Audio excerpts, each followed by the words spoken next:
երկրի իշխանությունը, որ կարգված է, որպեսզի վերահսկի, որ այդ սահմանադրությունը իրագործվի, այդ սահմանադրությունը գործի, ինքն է դառնում այդ սահմանադրության առաջին խախտողը։ Եվ կապ չունի արդեն իր նախընտրական ծրագրում է դա արծարծում, բայց մենք գիտենք, որ դա այն սկսած գործի շարունակությունը, ինչ որ իրենք արել են եւ դեռ շարունակում են անել։ Եվ դա անընդունելի է, թե որպես երկիր պետություն հասկացողությամբ, օրենքով, թե եկեղեցի պետություն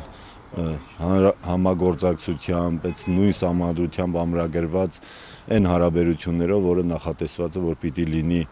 երկրում, բայց այդ փոխհարաբերությունները խախտված ենք տեսնում։ Մենք այն ժողովուրդներից մեկն ենք, որի հիմքերը դրված է հենց իրենով Աստուծով։ Եվ բնականաբար Աստված հարց ունի մեզ։ Մի ամբողջ ժողովրդի, վերջապես ինչ ենք ուզում մենք։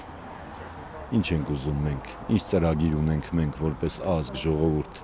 իրենը լինելու, գնալու այն ճանապարհով, ինչ որ Աստված է նախասահմանել մեզ համար, լինելու այդ հավաքական ընտանիքը, որ ընդունում ենք որպես քրիստոնյա ազգ ու պետություն, որ մեր գլուխը Քրիստոսն է, այդ մենակ խոսքերով չի լինում, գիտեք, այս փորձությունները տրված են մեզ, որպեսզի մենք որպես ազգ ու ժողովուրդ ապացուցենք, որ այն անունը Տեր Հիսուս Քրիստոս մեր փրկչյալն է, որ կրում ենք մեր վրա ու քրիստոնյա ենք կոչվում, պիտի գործով ապացուցենք եւ լինենք իր ժողովուրդը։